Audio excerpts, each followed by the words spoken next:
Hello and welcome to the Jesus Witch podcast. I'm your host, Lena El-Sayali, also known as Lena the Jesus Witch on TikTok and Instagram. The Jesus Witch podcast is a show dedicated to opening the conversation about including Jesus in witchery practices. The goal of this podcast is to not be evangelical. The goal is to spread the love, light, truth, acceptance, and oneness that is Jesus Christ himself. Here at the Jesus Witch podcast, we believe all people are loved by God and all people are loved by Jesus. We believe in community and the power of fellowship. We believe in giving whatever you reasonably can to help your neighbor who's in need. And above all, we believe in the power of creating a relationship with Jesus that is authentic and unique to you. Join me for new episodes of the Jesus Witch podcast every single Monday, and be sure to subscribe to us on your favorite podcasting app. Hello and welcome to this week's new episode of the Jesus Witch podcast. I'm your host, Lena El-Sayali, also known as Lena the Jesus Witch on TikTok, Instagram, and sometimes YouTube. This week is a special bonus-ish kind of episode of the Jesus Witch podcast. If you follow me on Instagram or on TikTok, you would know that I am currently pregnant with my third baby, who is due during Pisces season. And I've decided that during this pregnancy, I want to make a couple of podcast episodes about the spiritual and witchy things that I'm doing to connect with this baby, prepare for my birth, and just be ready to be a mom of three in general. These episodes are going to be additional episodes of the Jesus Witch podcast. They're not going to interfere with like the 2 a month that we're doing currently or the 3 a month that we're doing on Patreon, because Patreon people get a bonus episode of the Jesus Witch podcast every month where we talk about the zodiac season in the sky. These are just episodes that I want to create for myself to kind of document what I'm doing so that when I'm done being pregnant and whenever I want to, I can go back and listen to these and like think about all the little witchy and fun things that I was doing while pregnant with this little Piscean baby. But before we jump into this special episode of the podcast, I just wanted to remind you of a couple of different ways that you could help support our show. Firstly, we have a Patreon. On Patreon, we have 5 different tiers with perks ranging from early episodes of the Jesus Witch podcast to transcribed episodes of the podcast and different witchy Jesus Witch education and spells and tarot spreads that you could create. I also have an Etsy shop, and on there I sell Bible-based spell oils, Jesus and Christian Witch mystery boxes, and different tarot readings or types of readings that you can grab. I do Talking to Jesus readings, Trinity readings, astrology readings, all the different stuff. You can find the link to my Etsy shop or any of the different things that I'm talking about right now in the show notes page. Then I have a PayPal and a Cash App if you just want to directly donate to the show, or even subscribing to us on whatever podcasting app you're currently listening to us on, and giving us a rating of 5 stars really helps get the word out about the show and recommends the podcast to other people listening podcasts. Some other things that you could do to help support the show are follow me on TikTok and Instagram and YouTube. You can join the Jesus Witch Church, which is our free Discord group. In there, we do a lot of different and fun things. We do like moon circles, church services, worship services, a bunch of fun stuff. So join us there. And finally, if you would like to help me prepare for this little baby, for this little Pisces, I'm going to leave the link to my Amazon baby registry in the show notes page as well.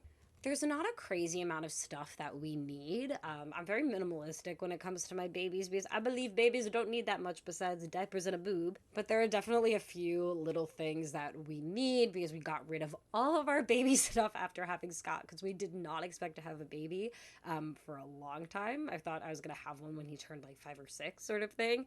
So we got rid of everything. So if you would like to help contribute to preparing for the Pisces, I would really appreciate it. It would like literally make my day. And so I'm going to leave the link for our Amazon registry in the show notes page as well. Now that all of that's out of the way, let's start talking about my first trimester being pregnant with this Pisces baby. So first, I think I should talk about how I found out that I was pregnant, because I think it's like very interesting.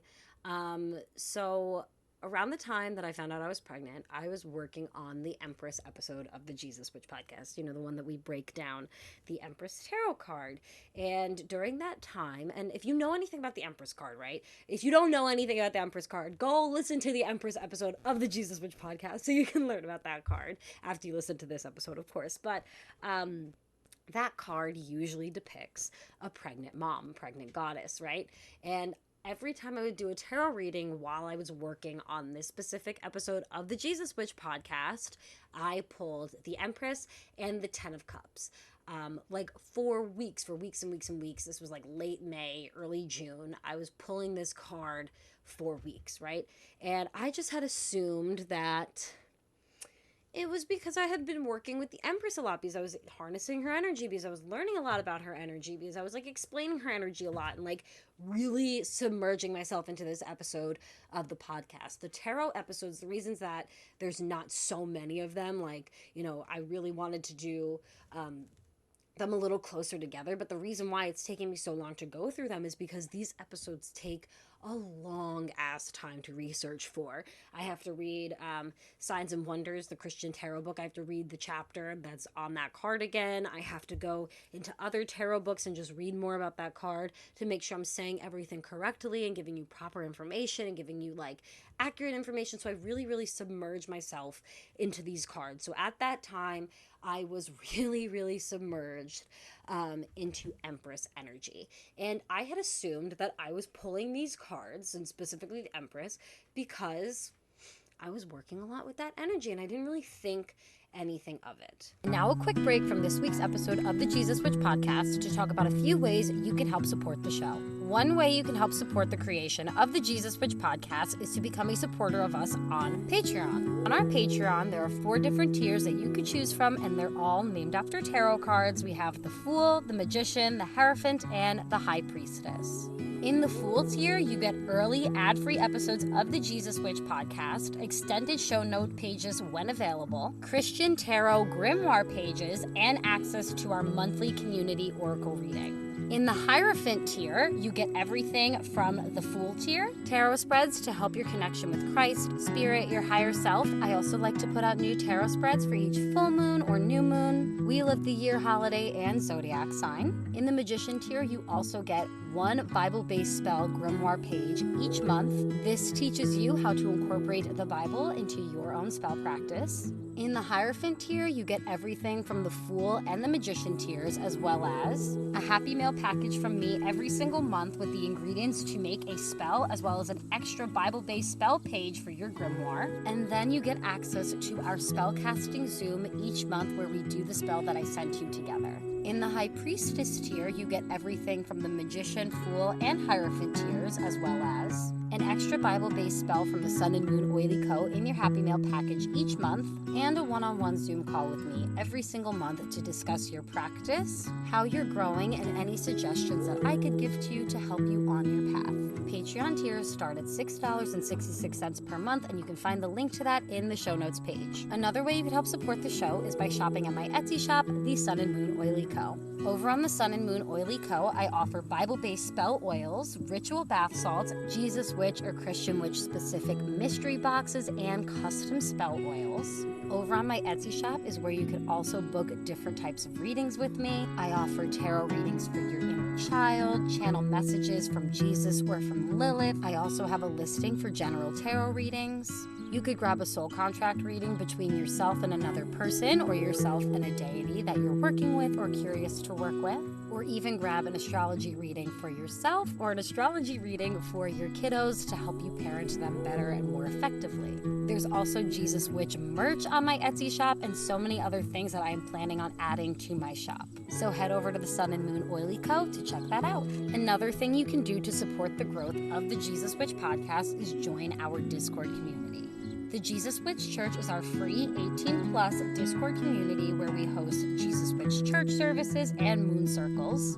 This is your place to ask all Jesus Witch or witchy questions in general and make some really awesome friends. You can find the link to our church in the show notes page. Another free way you could support the Jesus Witch podcast is by sharing this show with a friend and rating it on whatever podcasting app you're using with 5 stars. Leaving us a nice review really helps get the word out about the show, and don't forget to subscribe to us on your favorite podcasting app. Another thing you could do to help the creation of the show is send a donation to the Jesus Witch podcast via Cash App or PayPal. It takes a lot of time and effort for me to create the Jesus Witch podcast, and getting donations helps me get the support and help that I need to be able to create this type of content for you. Donations also help keep this podcast free to everybody, so if you love this show and the information that's being put out there, please consider sending a donation to my PayPal or my Cash App. The username on both is the Jesus Witch Podcast, but the link for both of those can be found in the show notes page. And the final way that you could help support the creation of the Jesus Witch Podcast is by sending me a gift. In the show notes page, I have the link to my Amazon wish list. Everything that I put on this wish list was put there to help create content for you. Simply put, buying things off of this Amazon wish list helps me so that I don't have to purchase them myself, so I can put more of my resources in towards making the Jesus Witch Podcast. If you would like to support the Jesus Witch Podcast by buying me a gift or in any other way, you could find all the links to everything mentioned in this ad in the show notes page. Now let's get back to the show. So that episode of the Jesus Witch Podcast was released on June 26th. And I found out I was pregnant on June 27th. So I had been working with the Empress card and learning about that energy from the end of May all the way through when I got pregnant, because I definitely recorded that episode of the podcast the week before it came out. So when it was released on Patreon, I finished it the day before, and then it was released to streaming that next week on June 26th. So I had been pulling that card for weeks and weeks and weeks, and I didn't think anything of it until my period was late. It was late a day. It was late 2 days. Then it was late 3. And for me, if my period's gonna be late, quote unquote late, it's maybe late by a day, maybe 2 at most, but it'll always come in the morning if it's late, 2 days. I'm one of those very cyclical people, thank God, that's very routine for me, so I don't freak out that much, but it just wasn't coming, and I had no symptoms that I was pregnant other than pulling the fucking Empress card. And I remember the day that I released that episode about the Empress card on June 26th, I saw a TikTok about how Venus was going to be in retrograde through the sign of Leo all summer long, and that hadn't happened since 1940, I believe. That Venus was retrograding completely through the sign of Leo, and I just knew from learning that, I was like, oh shit, I'm pregnant. And the way that I put this together was, one, I'm a Leo midheaven, so my midheaven sign is how I'm publicly seen, right? And seeing Venus go retrograde in my midheaven sign, Venus being the divine feminine energy, right? And it going retrograde, so inward energy, kind of said to me that something was happening internally that my is going to be affecting my business externally, and people are going to see that divine feminine from the outside, if that makes sense. And from what I was pulling in tarot, and then obviously the logical knowledge that my period was a few days late after I learned that about the astrology of the summer, I was like, oh shit, I gotta go get a pregnancy test, because I just fucking knew. I knew at that point. So on the morning of the 27th, I went and I got myself a pregnancy test, and I took it, and I was like, holy fuck. I cried. I honest to God, I sobbed really bad. I did not want to be pregnant when I initially found out. It was really, really scary for me. I think out of all my pregnancies, this was the hardest and most devastating to deal with when I first got pregnant. Because firstly, I have trauma associated with being pregnant. My first pregnancy happened when I was a teenager, and I think that this pregnancy I've really realized how much being pregnant as an 18-year-old traumatized me, how much, the way that I was treated in my midwifery office, how sometimes I didn't feel like I was being treated human, and how I was treated in labor with my first baby, and all of these different things, they added trauma to me. And how at that time I didn't share that I was pregnant online. I was really secretive about it. My husband and I were really secretive, and kind of it almost felt shameful. And then when I went into the cult, they kind of affirmed this shame around being a young single mom. So I realized how much compacted trauma I had from my first pregnancy. Then my second pregnancy, it was traumatic in itself. I was older, I was 22, but I was still living with my parents. We were still living with them. And my sister at the time, like, I don't talk about my sister a lot because her and I don't have the best relationship, to say things nicely. But she was going through a lot of stuff, to put it nicely, and to just give her respect. And she took a lot of it out on me and was like basically like insisting that I was a bad mom, that I should basically like kill myself, and that everybody would be better off without me, and all of these like really horrible things that a pregnant mom doesn't need to deal with, and or needs doesn't need to hear. And I could have easily like not listened. You know what I'm saying? Could have popped headphones in and walked away. And, so some of this is on me, for listening to what she was saying and like for putting myself in those situations, even though there were ways I could have gotten myself out. Um, but I realized like that had created a lot of trauma in itself. And then during Scott's pregnancy, I started to develop really bad prenatal anxiety. Like to the point where I have no history of miscarriage, thank God, knock on wood, knock on all the different things in the entire world. I have no history with miscarriage, no history with like issues during pregnancy, none of this kind of stuff. But I started, the only issue I ever had in my pregnancy with Dexter, and this also added to the trauma. I vomited profusely every single day. Like I couldn't even keep down fucking water. It was like it was horrible, horrible, horrible. And like what pushed me into labor was actually like vomiting so fucking hard.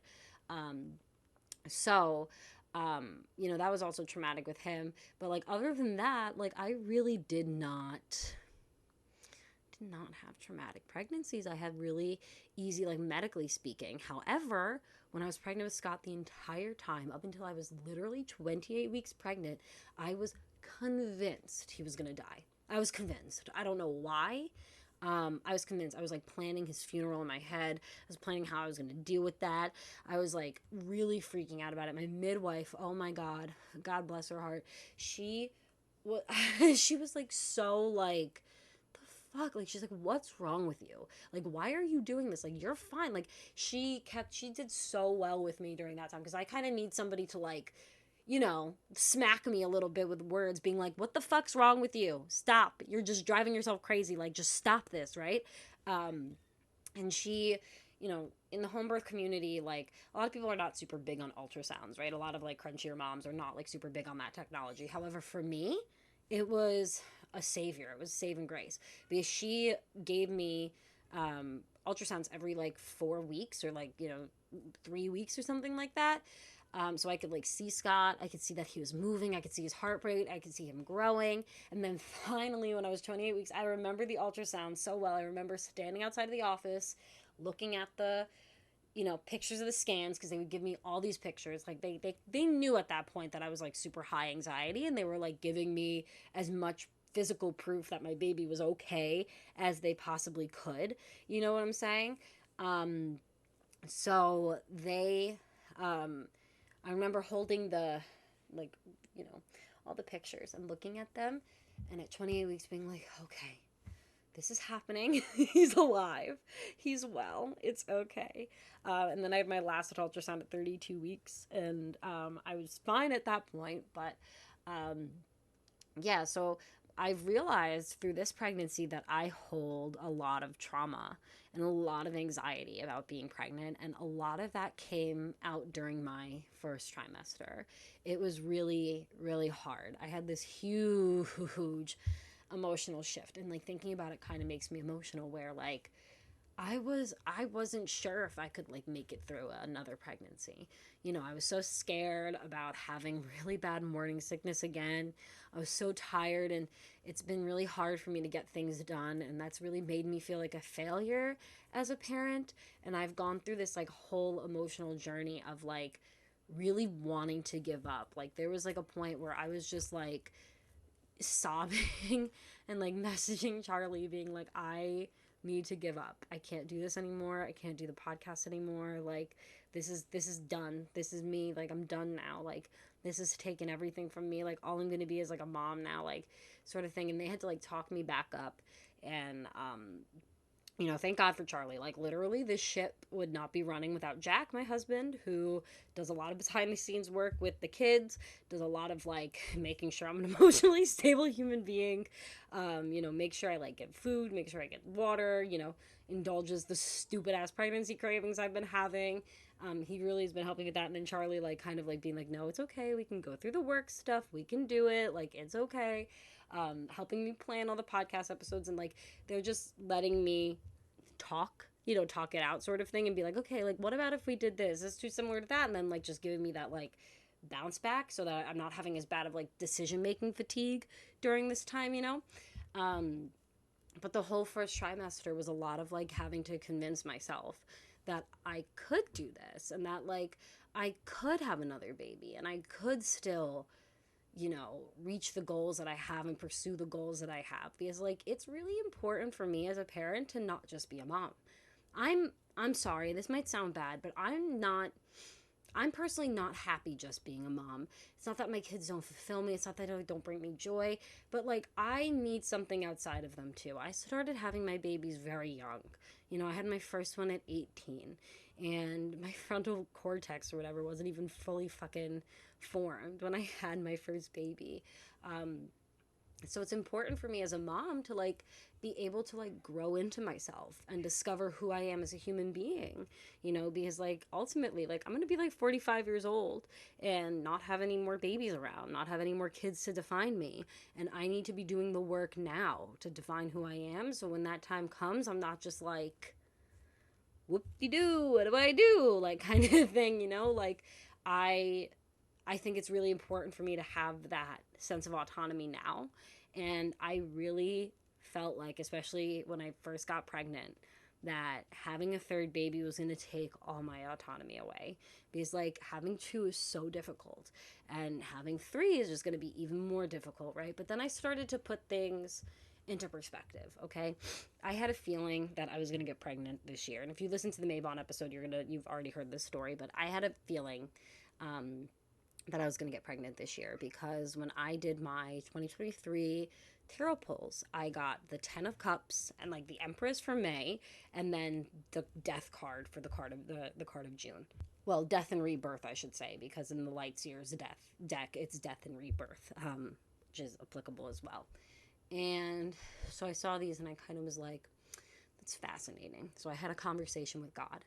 And I told him that I need three things. Three things from him if I'm going to have a third baby. One, it needs to be after I go see Taylor Swift. I really wanted to drink when I went to go see Taylor Swift. And not only that, I just really wanted to be able to celebrate. I'm going to get emotional talking about this. I wanted to be able to celebrate how far I came since like the accident. If you haven't known, if you've been listening to the podcast for a while, but if you're a newer listener, you may not know. On December 14th, 2021, I was rear-ended by a drunk driver. And that was like the worst thing. One of the worst things that I think has ever possibly happened to me. It was so super traumatic, and physically traumatic, emotionally traumatic, spiritually traumatic, because no justice came from that. And I still feel like every day I kind of like pay for what happened in this situation, that I was a victim, and I'm like, God, you're the God of justice, why did no justice happen, kind of thing. Like, where's the silver lining of that, right? And I went to go see Taylor Swift on May 14th this year, 2023, which was exactly 17 months since the accident happened. So I didn't think it was any sort of like coincidence that I got tickets, and I got like tickets through the pre-sale and everything like that. I didn't think it was any sort of coincidence that I got tickets for that specific date, you know what I'm saying? And I just really wanted to celebrate like how far I'd come since that accident, like just emotionally and physically, and like, the fact that I was able to walk away from that situation, and yeah, it was like really important for me to be able to like just celebrate that, without being pregnant, and just like really have, if I was gonna get pregnant this year, just have one last big celebration of the way that I persevered through that situation. And, through that situation, I created the Jesus Witch podcast. I learned more about like my own boundaries and what I was going to do in my life. And, the path that I wanted to take career wise, I learned more about that. And the path that I wanted to do spiritually and like share with people, all that good stuff. I learned all of that through this accident. So, yeah, some good things came out of it, but it was really hard for me to deal with. And it was just so exciting for me to have that concert happen on that anniversary. You know what I'm saying? I'm not like a big anniversary or dates kind of person, but like that for me was really, really fucking wild. You know what I'm saying? Especially because when she announced the tour, that wasn't one of the dates that was originally announced. It was an added date. So I just thought it was no coincidence that I got those tickets. And I wanted to be able to celebrate that without being pregnant and being able to like, have a couple of drinks with my husband and, just have a lot of fun. And that concert was the best experience of my entire life. And I think like when I think about that memory and I think about what God gave me there, like I felt like the main character of a movie. I was dancing with the girls next to me. I was dancing with the security guards. I was, skipping up and down the halls of the stadium when Jack and I would go take bathroom breaks and like singing the lyrics of songs. And I was like screaming with other fans in the hallway and trading friendship bracelets. And I like had no anxiety for once about having even an interaction with other people. And it was just like the best celebration for everything that I had gone through. And I feel like it was the best like last hurrah to have had before I got pregnant, right? So I asked God if I'm gonna get pregnant this year, if you're gonna get me pregnant this year, let it be after Taylor Swift. Then I asked him very specifically, I want this baby to have Aquarius placements. Even if the only Aquarius placement in this baby's chart is an Aquarius Pluto, I want this baby to have Aquarius placements. Ideally, an Aquarius sun. But I always said if I couldn't have an Aquarius sun baby, I would really like a Pisces baby. I thought that Aquarius and Pisces both would fit our family really well. Aquarius because I am a Leo midheaven, so my natar, my home sign is an Aquarius. My husband is a Leo rising, so his descendant, his relationship sign is an Aquarius. You know, I'm a fixed sign. I'm a Taurus, and I would love to have another fixed sign in the house kind of thing. My son Scott has a fixed rising, so that would work there. Dexter's a Sagittarius, and fire and air get along really well. So I felt like an Aquarius would fit. Scott has a Leo Mercury, and Aquarius is a opposite of Leo kind of thing, so I felt like he would have good communication skills with an Aquarius. So I really liked an Aquarius sign for a son for our family. But obviously we didn't get that. We got a Pisces sun. And the reason I had been asking for a Pisces sun is because so Jack is a Gemini, Scott is a Virgo, and Dexter is a Sagittarius. All three of those are mutable signs. And what's the last mutable sign? Pisces. So I felt like it would fit in really, really well with them. Jack has a Pisces Jupiter. I have a Pisces South node, and my fifth house is actually in Pisces. So my house of kids is in Pisces. So I thought that would be really, really nice to have. So I really liked the idea of having a Pisces baby. So when I had said to God, listen, like if we're gonna have another baby, if it could be an Aquarius, a prominent Aquarius placement, even if it's Aquarius Pluto, that would be great. But like my ideal sun signs are Aquarius or Pisces.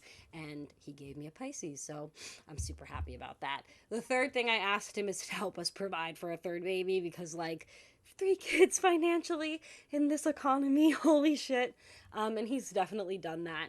Jack got another job at somewhere local, so that's really great because he's, closer to us now, and he's also been making really great local connections at that job, which has been like super good for him and super good for our family as a whole.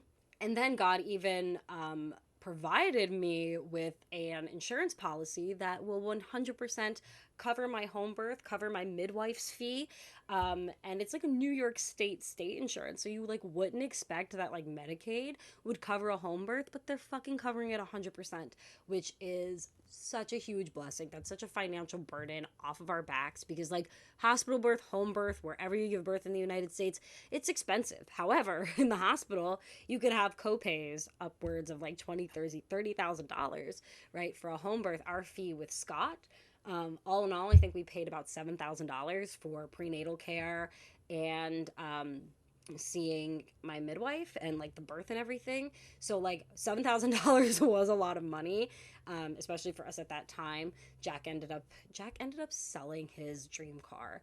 Like that man, he's such a fucking angel. He got this like 2000 and like I don't even fucking remember. No, it wasn't even a 2000. It was like a 1994 Honda Civic hatchback, and it was like a stick one, and it was red, and it was like the most gorgeous car that man's ever had in his entire life. And he had just gotten it before we got pregnant. He was so excited about getting this car. He drove like 3 hours away to pick up this fucking car.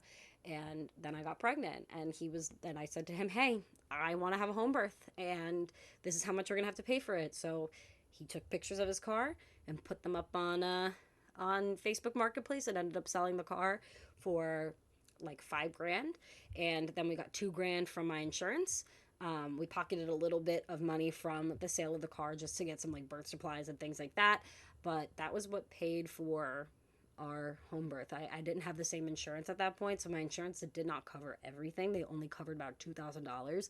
If he did not sell his car, I would not have been able to afford that. And he made such a remarkable choice for our family. Like after that, after he did that, I knew that this man, like I don't ever want to be with anybody else in my life, because he has my best interest at heart. He knew that this is what we needed for our family, so he made sure that he got it done.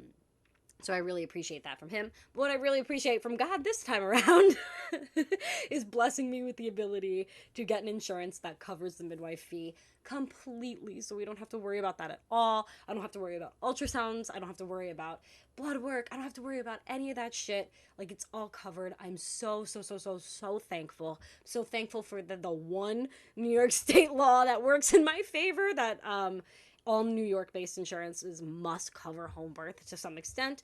And, I'm grateful that the Medicaid plan that I was able to get covers it completely. So, and I don't have co-pays for it. So I'm like, thank you, Jesus. Thank you, Jesus. Thank you, Jesus. I can't even complain about that. But like I was saying before, the first trimester was a huge emotional shift for me. I was really going through the emotional trenches there. I was really depressed, really anxious, and just really scared. And I'm not saying that I'm not anxious or scared anymore. I am definitely anxious about having 3 kids. I'm definitely scared about getting prepared for a home birth. I just don't feel ready. I just don't feel ready to have another baby. Like, I don't feel ready to prepare for all this. I'm starting to feel more ready. I'm starting to have, like, now that I'm in my second trimester, I'm currently 15 weeks. I'm starting to like feel like I'm ready, and have these moments where, like, the other day we were in the park and I was doing yoga, and just doing some yoga in the park, looking at the mountains. My kids were playing on the swings. Dexter was pushing Scott, and they were having like a good time together. I was listening to a home birth story, and it was like the first little moment where like my brain clicked, and I had this little like, no, I can do this. This is the life I want. I can do this. I don't want to be anywhere else right now, sort of thing. But through my first trimester, I definitely didn't have any of those moments. And it was really hard for me to connect with this baby. So I did a few things through my first trimester to like kind of connect with this baby and like start being really okay with being pregnant. Firstly, I started to recognize that I had gotten everything that I asked God for. The only thing that could sweeten this deal is if this baby's a girl. Not because I necessarily have a preference, but just because I have 2 boys already. I haven't had a girl yet. So I'd like to do something new, something different. I also have no fucking clue what I would name another boy. I have no fucking clue. I know what I would name a girl. I have that name down pat. I've had it picked out for a while now.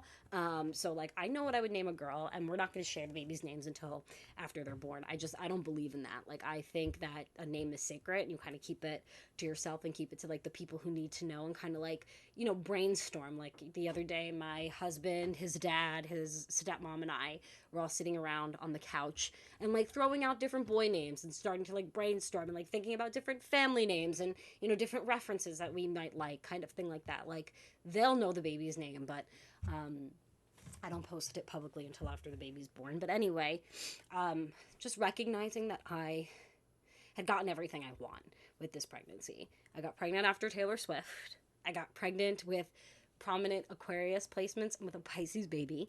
Like, around my due date is so many Aquarius placements in the sky. We got Aquarius Pluto, and I think like Aquarius Venus and Mars and like Mercury. It's definitely going to be a big, heavy Aquarius time. So I'm like really excited that I get to experience both of those signs for this baby. I get to experience Pisces and Aquarius energy, and I'm just really excited about that. And then I had God provide financially. He did, you know, he got Jack the job. He gave me the insurance. I've also been getting like steady sales on Etsy and like Patreon and things like that, even though I haven't been promoting as much because I've just been really tired and I don't want to like, you know, bite off more than I can chew sort of thing. So I've definitely been taking things a little bit easier. However, even though I've been doing that, there's still been consistency, and I really appreciate that with God. I really appreciate God for doing that for us. I also feel like I got pregnant with this baby at a really interesting time. Um, in March, I experienced a really difficult loss. One of my like oldest friends, like somebody I've known for, I knew for like 20 years, literally, we knew each other since kindergarten. Um, he took his own life, and that was really difficult. I went to his wake, and I went to his funeral, and just seeing his mom, hearing her cry and hearing her talk about how like this was the last time she did her baby's hair, and how she got to spend like time with him, and you know, like hearing her like cry about, you know, losing him. And um when I went to the wake, like, you know, they have you do like little slideshows for like people who pass on, and we all got to like submit pictures, and I have so many pictures with him from like high school. We sat and had lunch together every single day for like 3 years. We had like science class together, like we had our earth science class together, and we would always gossip the entire time about like different Nickelodeon shows. Like, you know, like Victorious and like Harley and Jake and Josh and stuff. We would like talk about that the whole entire period. Our teacher was so annoyed at us, but she let us sit together because she knew that, you know, him and I were kind of, not for nothing, him and I were kind of like losers who didn't have that many friends, and we were like really close, and we would hang out like outside of school. He used to come and hang out with me, with like the other kids that I would hang out with, and we used to go to like each other's birthday parties and all this stuff. And you know, I had so many pictures with him and so many memories with him. And you know, I went to his wake, and it was an open casket. That was really hard in general. Just open caskets are hard anytime for me, but to see somebody my age like laying there, somebody that like I knew and I loved so much, and somebody who was just such a genuine joy and light in my life. And I had been talking about him a lot with my kids those few weeks prior, because funny enough, like, him and I have this video on my Facebook of us singing "We Are Never Ever Getting Back Together" by Taylor Swift, and like screaming it in the halls. And it's like, that's one of my favorite memories from high school, because I was just so happy. And yeah, I had been talking to him about him a lot with my kids and showing them my video, because I was getting ready to go to Taylor Swift. And he passed away. He you know, he took his life. I what I was trying to say, when I went to his wake, I, right after I like said my goodbye and spent a moment with him, I sat down just watching the slideshow, and like as soon as I sat down, all of the pictures of him and I started playing on the screen. And like somebody got like a phone call or opened TikTok or something, and Love Story by Taylor Swift started playing. And I know that's so cheesy, but it was like him like saying hi to me at that point. So he had passed away in March. He was a Pisces. And this was April. I think I said March, but this was April that this happened, that he unfortunately took his life. And then the next month, right after that, less than a month later, my grandfather passed away. And those were just two huge shifts for me. they kind of really, like, symbolize that, like, you know, not only, like, is life temporary, like, it was just this very much reminder of, like, how temporary our life is, but it was, like, this just, like, my childhood is over moment, you know what I'm saying? Um, and I felt like it was, you know, my friend passing away, it was a couple of weeks before I turned 26, and I felt like in that those like couple of weeks I had aged. And then, you know, in that same time my father had like a heart attack scare. I felt like I aged the whole year. And I felt like I was ready for 26, and then my grandfather passed away, and that was just so rough. Like watching my mom deal with that grief was so rough. I would definitely say that my friend's passing was a lot more impactful for me than my grandfather, just because of like how absolutely tragic that was. But it was really hard. And then the next month in June is when I got pregnant with this baby, with this little Pisces, which is like rebirth. Right, and like the weird part about that is like my grandfather just passed away, and like I've said this before on the podcast, I believe that I'm the reincarnation of my grandmother, which would have been his wife. And the month after he passes away, I get pregnant? Like that's fucking freaky. But the best part is that my friend was a Pisces. And it just like kind of feels like in a way like, you know, like that he kind of picked that for me. Like he's like, hey, like I understand that my death was really impactful for you, so I'm gonna give you a little something to remember me by, and give you a Pisces. And I know I'm like bawling about this, but one, I'm hormonal because I'm pregnant, and two, that really impacted me. Like knowing that I'm gonna have a Pisces, and I'm like due nearish his birthday, so it would not be the worst thing if I had this baby on his birthday. It would make me 13 days late of being pregnant, because I'm technically due on the 1st. I don't count due dates, you know. They're only like what 3 or 8% of babies are born on their due date.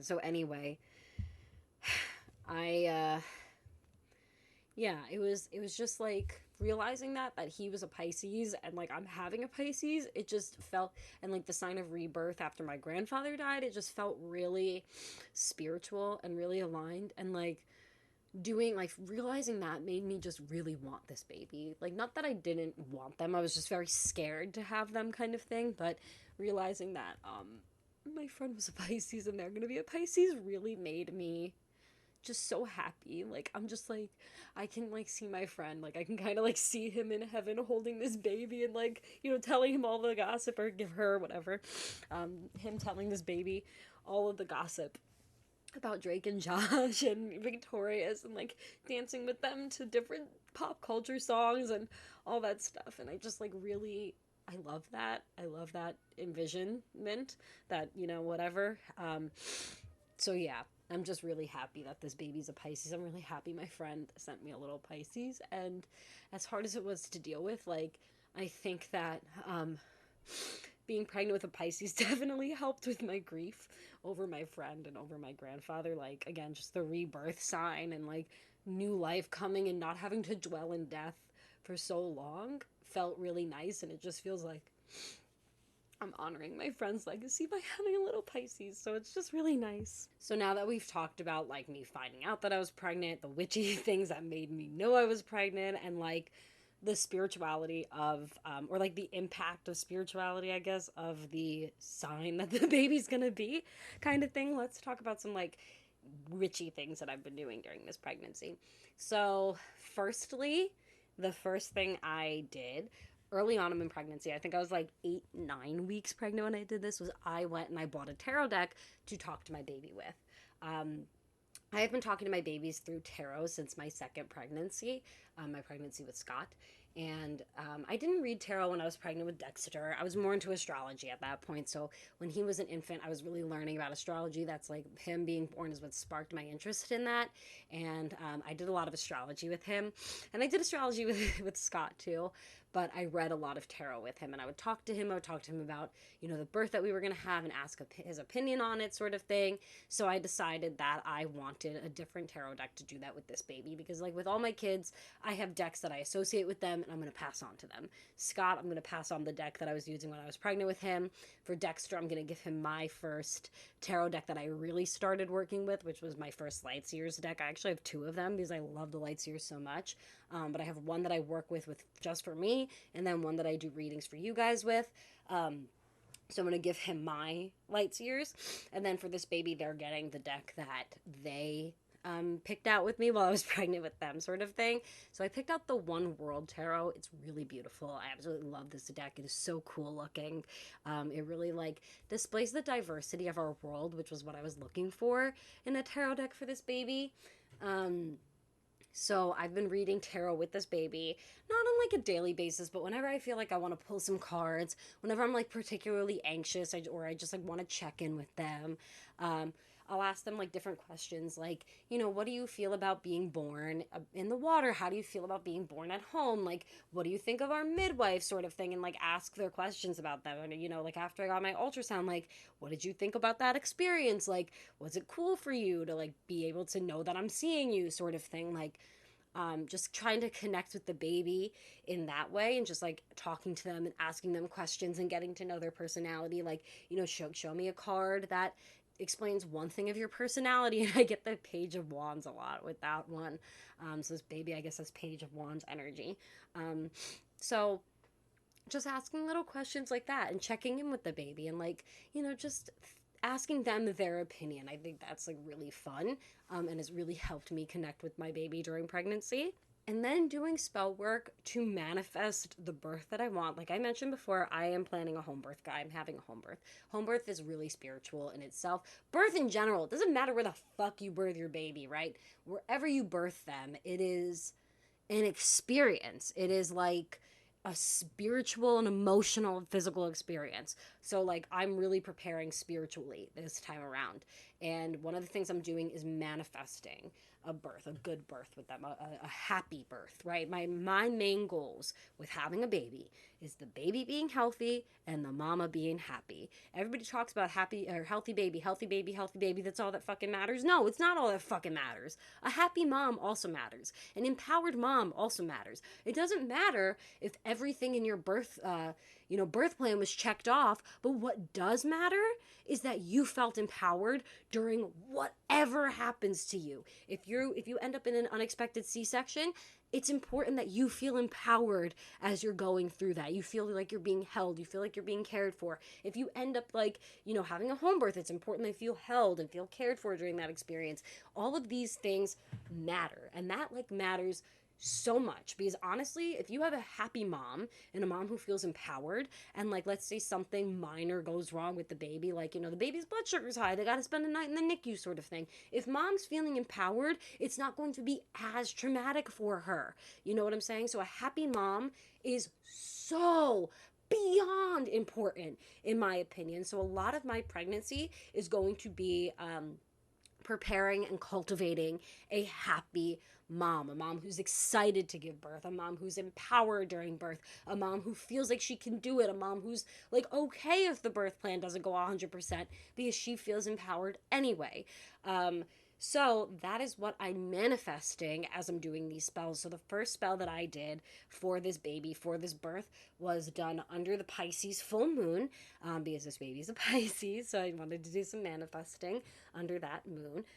And I put like a bunch of ingredients that like were like I put mint for like a new attitude and a new experience. I put rosemary to protect the birth. I put chamomile to have a calm, peaceful, happy atmosphere. And then the most important ingredient that I put in there, besides like my mother goddess oil, which is like one of my Bible-based spells so you can grab on my Etsy shop, I put that in there, and that was like really important to draw in that divine feminine aspect and that like energy.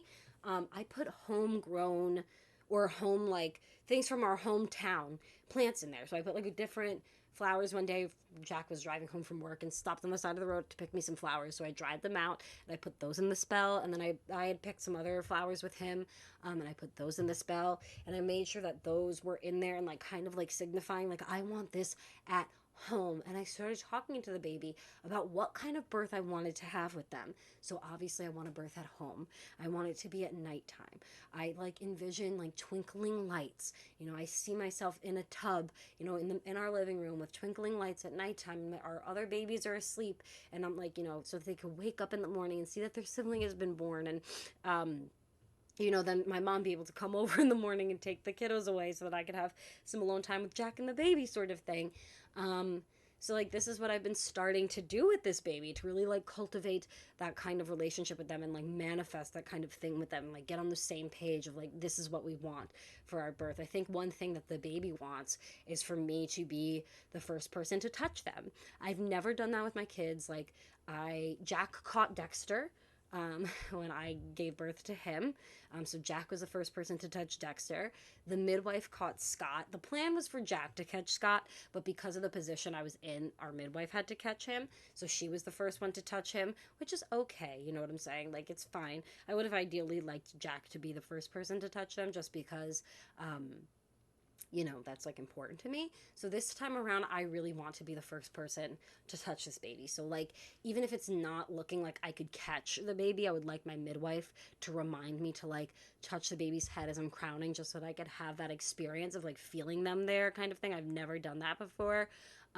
Or ideally catching the baby myself and being able to pull the baby myself up to my chest. I would really love to do that if it's possible. I'm not like super hell bent on that one. The baby being born at home is really the only thing I'm like hell bent on when it comes to the birth plan, and that's really, really what I'm manifesting here. But that's something I feel like the baby wants, so that's something that I'm manifesting for the baby. Like, that's an idea that like I feel like they put in my mind, because I didn't hear any birth stories like that. I didn't like really be influenced by that. It wasn't really like something like I just really want that. It's like kind of like I feel like they really want that. Like, they want that connection first. So, that's something I started manifesting for the baby, kind of thing. And yeah, that's kind of what I'm doing now spiritually, getting prepared, doing a lot of tarot readings with the baby, doing spell work on important days with the baby, and like expanding my relationship with Mother Mary. Because, like, let's be real, let's think about it. The one of the oldest recorded home births, and unassisted home births at that we have in history, is Mother Mary with Jesus. So if there's any deity that I'm going to be relying on for strength during a home birth, it's going to be Mary. So I've been talking to her more. If I feel like I just need to talk about some like pregnancy things, I kind of just envision her there and I talk out loud to her. And these are things like, usually I talk to my deities in my head, but these are things that I feel like I need to say out loud and kind of get out there, sort of thing. So I will like find like a private corner away from my kids so that I could just talk to Mother Mary for a minute. And another really spiritual thing that I've been doing is doing yoga again, like getting back into my yoga practice, creating that like connection between mind and body.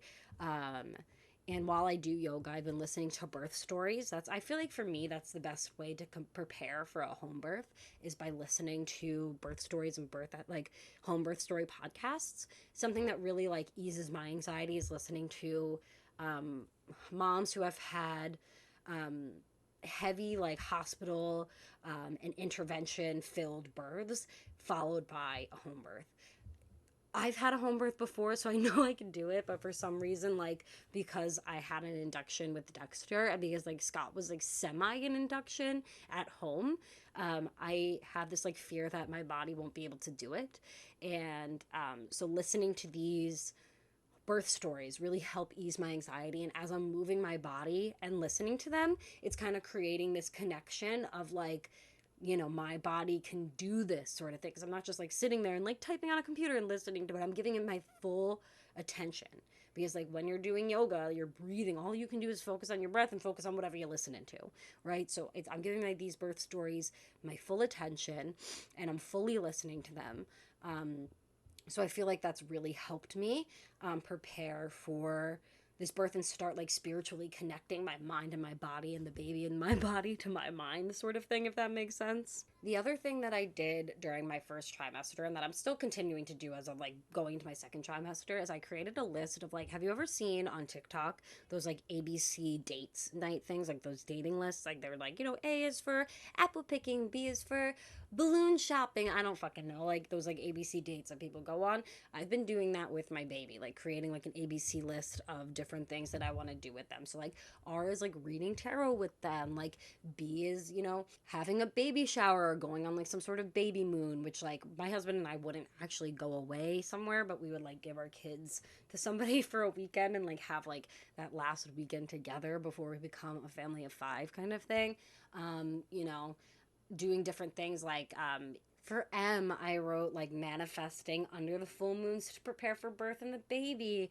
And I have like creating a nursery space, which like with a question mark next to it because I don't know what I want to do for a nursery space. I have something on my registry that I want to make the baby to sleep in, but that's about it. Like I don't have a space for a nursery too. I don't know. I never got into like the whole nursery, like, you know, crib theme and whatever because like they can't sleep with that shit anyway. So like, you know, you just need a little mattress for them to lay on and a couple of swallows and they're good. Um, so like P, pregnancy announcement, which I was already able to do and that was so fun. W, doing wards for me and the baby. Like there's just a lot of different things that I have on this list of like exciting things to do with this baby. And I started creating that during my first trimester just to like, you know, have a little bit of fun with it. And when I complete the list, I'll post it on Instagram. But like not like complete doing it, but the complete writing it, I'll post it to Instagram so you guys could see everything. But yeah, those are pretty much the things that I've been doing to like start getting myself like spiritually prepared and like, you know, spiritually connecting to this baby and like the little witchy things that I've been doing. But yeah, I'm excited. I've definitely gotten past the like scared part and like the hormones are starting to click in the right way. And I'm like starting to be excited for the baby. I'm excited to find out the sex of the baby. I'm excited to like, I personally think it's gonna be a boy. Everybody around me thinks it's gonna be a girl, and I feel like part of that is like them hoping it's gonna be a girl. Jack definitely thinks his baby's gonna be a girl because I've been a bitch. This pregnancy had been a real fucking bitch. Like, I was not like that with my boys, but this time around I really am. I was a bitch. I got really depressed when I first got pregnant. I did not get that way with my boys. I'm also like stupid as a doornail. Like I'm dumb as a doornail right now. Like I'm just like really like walking through life. Like what's that? I feel like fucking Karen from Mean Girls because it's just like what's going on.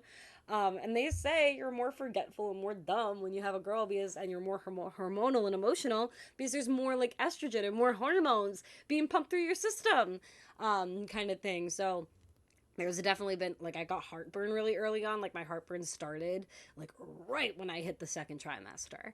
And like with the boys I had heartburn, but it started late. It started like at like 20 some odd weeks when I was pregnant with them. So there's been some things that have been like very different from my boys' pregnancies. Like they were, you know, besides me vomiting a lot more with Dexter because I had hyperemesis gravidium, their pregnancies were very, very, very similar. And this one's already been very different, and I'm kind of just chalking that up to me being a little older. Like I'm 26 now, you know what I'm saying? Like my body's not going to act the same way that it did when I was 18 or 22, kind of thing. But you know, now that I'm 26, I feel like I'm older, so I'm acting more like a typical pregnancy, you know, sort of thing. But Jack is convinced that I'm acting this way because I'm having a girl, which, you know, again, whatever it is, it is. I personally, I guess I would want a little girl a little more than a boy just because like it's something new. And you know, not for nothing, there's a lot of male energy in my house. Like not only do I have a husband and 2 little boys, but I have 2 cats that are boys. So I have a lot of male energy in the house, and I could really use some feminine energy to like balance it out with me and like just have somebody who like understands what being a, you know, somebody born female is. But, you know, if God wants to bless me with 3 little boys, then I'm okay with that too. Like, I really don't have that big of a preference. I had more of a preference of what my child's zodiac sign was gonna be, to be very honest. And I already got the sign that I want, so, like, I can't complain. Um, but yeah, so, I think the next time I'll do one of these check-ins is after we find out the sex of the baby, just because I don't know, like, how often I want to pace these. Like, this is like the first trimester episode. I definitely want to do one during the second trimester. I want to do one towards like the end of my third trimester and kind of just let you know what things I've been doing there then to like prepare for birth and like different affirmations and stuff. But I don't know. I think I'm going to make like 3 or 4 different episodes of this series. And then obviously, we're going to be having a birth story episode once the baby finally comes, kind of thing. So, yeah, there'll be a couple of episodes here. But like I said before, this is not something that's going to interfere with normal episodes of the Jesus Witch podcast. This is just something that I'm doing because I want to document this pregnancy in the way that I'm documenting things, which is through podcasting. And, just be in case anybody else out there wants to follow along with a witchy pregnancy. So yeah, that is this episode, the first bonus episode of my little witchy pregnancy. Thank you so much for listening and for all the support on the Jesus Witch podcast and all the support on me being pregnant. Like, I'm really excited about it, and I'm excited that you guys were excited about it too. If you want to support the Jesus Witch podcast and the things that I'm doing here, you can find links to support in the show notes page, like links including my Patreon, my Etsy, places to donate, all the places to follow me on the internet, and my baby registry link. So, like, if you want to go check that out and send the Pisces a little present, I would really appreciate it. It would make me so happy, and we would just really appreciate it. So, yeah, anyway, let's do my favorite time of the day, which is a verse of the day. And I think for these verses of the days, I'm going to be sharing ones that I really like to think about when I'm in birth, when I'm in labor.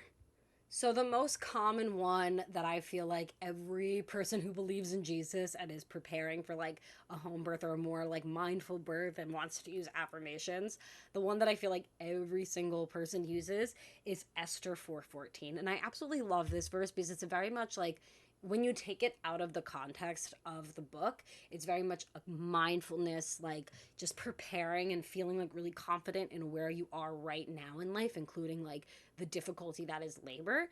So this verse is, you were born for such a time as this. It's very simple, very there, just very 1, 2, 3 kind of like basic verse, but it's like, you were born for such a time as this. My body was made to do this. My body was made to birth my baby. My body made my baby. It can birth it, kind of thing.